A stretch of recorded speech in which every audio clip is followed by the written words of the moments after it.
दोस्तों नमस्कार। मैं हूं संजीव श्रीवास्तव और पिक्चर प्लस में आप सभी का स्वागत है। दोस्तों पिक्चर प्लस में आज हम बात करेंगे गीत और संगीत के बारे में। और गीत और संगीत पर बात करने के लिए पिक्चर प्लस में एक ख़ास तौर पर एक सेगमेंट बनाया गया है जिसका नाम है गाने सुहाने सबकी चॉइस। तो दोस्तों गाने सुहाने सबकी चॉइस के तहत आज हम आजकल की फिल्मों के गीत और संगीत के बारे में आपसे चर्चा करते हैं। लेकिन चर्चा करने से पहले आप सबसे हम एक सवाल करना चाहते हैं। मेरा एक छोटा सा सवाल है और सवाल यह है कि आजकल की फिल्मों के गीत आप जब भी सुनते हैं तो क्या आपको लगता है कि उन गीतों को ठीक से याद रखा जा सकता है? हो सकता है आज की जो बिल्कुल युवा पीढ़ी के जो लोग हैं उनमें कुछ ही लोगों को कुछ गाने ठीक से याद रह पाते होंगे। लेकिन यही सवाल अगर मैं गुजरे ज़माने के फिल्मों के गीतों के बारे में करूं तो क्या जवाब होगा? शायद बहुत सारे लोगों का यह जवाब हो सकता है कि उन्हें पुराने दौर के फिल्मों के गाने अच्छी तरह से अभी भी याद हैं, उनके सुर अभी भी अच्छी तरह से याद हैं और वो ठीक से गा पाते हैं। यह तो एक बुनियादी बात हुई, एक बुनियादी अंतर हुआ आज के ज़माने के फिल्मों के गीतों में और पुराने ज़माने की फिल्मों के गीतों में। लेकिन इसका अलावा एक और ख़ास बात है जिसका मैं ख़ास तौर पर उल्लेख करना चाहता हूँ और वह कि आज की फिल्मों में जैसे हमारे पर्व त्योहार, हमारे रिश्ते नाते, हमारी लोक संस्कृति, ये सब चीज़ें और इन सब चीज़ों की छटा ऐसा लगता है जैसे बिल्कुल ही गायब है। एक समय था जब आप फिल्मों में बहुत सारे जो हमारे पर्व त्योहार होते हैं, लोक संस्कृति के रंग होते हैं, वे सभी दिखाई देते थे। चाहे वह होली के गीत हो, चाहे वह बरसात या सावन के गीत हो, चाहे वह रक्षाबंधन के गीत हो, ऐसे तमाम गाने उस ज़माने की फिल्मों में आते थे। लेकिन आज के ज़माने की फिल्मों में ऐसे गाने बिल्कुल ही ख़त्म से हो गए हैं। मुझे याद आ रहा है कुछ समय पहले, कुछ वर्ष पहले एक फिल्म आई थी, ये जवानी है दीवानी, जिसका होली गीत बलम पिचकारी शायद आप सबको अभी भी याद होगा। उस गीत ने कितनी शोहरत बटोरी थी और शायद उसकी वजह यह थी कि लंबे समय के बाद आज के लोगों को कोई नया होली गीत सुनने को मिला था और उसकी धुन भी बड़ी प्यारी थी, शायद यह वजह थी।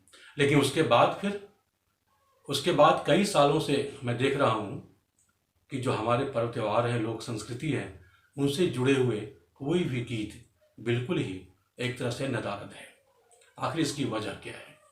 इसकी वजह क्या है? बहुत सारे लोग यह कहते हैं कि आजकल की कहानियों की शैली बदल गई है, आज की फिल्मों के विषय वस्तु बिल्कुल बदल गए हैं। शायद इसीलिए ऐसा हो रहा है कि हम उनमें इस तरह के गीतों को शामिल नहीं कर पा रहे हैं। वजह चाहे जो भी हो, और ऐसा भी नहीं है कि हमारे आज के दौर में अच्छे गीतकार नहीं हैं। हमारे पास बहुत ही अच्छे अच्छे गीतकार हैं और उन गीतकारों का नाम मैं क्या बताऊं, आप खुद जानते हैं। प्रसून जोशी हैं हमारे पास, स्वानंद किरकिरे हैं हमारे पास कई अच्छे गीतकार हैं, अमिताभ भट्टाचार्य हैं, ऐसे गीतकार हैं हमारे साथ। इरशाद कामिल हैं, बहुत अच्छा लिख रहे हैं। लेकिन ऐसी क्या वजह है कि ज़्यादातर गीतकारों का जोर देशभक्ति पर है। देशभक्ति कोई बुरी चीज़ नहीं होती, बहुत ही अच्छी चीज़ होती है, प्रेरणा जगाने वाली चीज़ होती है। हर एक को गाना चाहिए, लिखना चाहिए, उसके प्रति अपने मन में श्रद्धा और प्रेम का भाव भी रखना चाहिए। लेकिन ऐसा क्या हुआ कि पिछले काफ़ी समय से ज़्यादातर गीतकार देशभक्ति और की भावनाओं से ओतप्रोत गीत ही लिखना चाहते हैं और उसके एवज़ में, उसके समानांतर अगर हम देखते हैं तो हमारे जो पर्व त्योहार हैं, जो हमारी लोक संस्कृति है, और जो हमारा इतिहास है, जो हमारी विरासत है, जो हमारी सांस्कृतिक ज़मीन है, उससे जुड़े हुए गीत एक तरह से गायब ही होते जा रहे हैं। दोस्तों कुछ दिन पहले हमारे समय के एक बहुत ही अच्छे गीतकार जिनका नाम है मनोज मुंतशिर, वो फेसबुक पेज पर लाइव थे और मैं भी उस पेज को देख रहा था, उनकी बातों को सुन रहा था गौर से। मुझे काफ़ी अच्छा लग रहा था उनको सुनने में। और ख़ास तौर पर मनोज मुंतशिर अपने उस गाने की व्याख्या कर रहे थे, सप्रसंग व्याख्या कर रहे थे, जिस गीत की चर्चा हाल फिलहाल बहुत ही ज़्यादा रही, तेरी मिट्टी। जैसा कि आप सभी जानते हैं, केसरी फिल्म का वह गीत है और वह गीत मुझे लगता है हिंदुस्तान में सभी लोगों की ज़ुबान पर आज की तारीख में है और उस गीत की भरपूर सराहना हो रही है और होनी भी चाहिए। उन्होंने बहुत ही अच्छा लिखा है यह गाना। इसकी यह व्याख्या कर रहे थे मनोज जी। और उसी दौरान जब सवाल जवाब का सिलसिला शुरू हुआ तो मैंने भी उनसे एक सवाल पूछा और सवाल हमारा यही था कि देशभक्ति तो अच्छी बात है, लेकिन आज के गीतों से पर्व त्योहार और लोक संस्कृति का रंग अचानक क्यों गायब हो गए।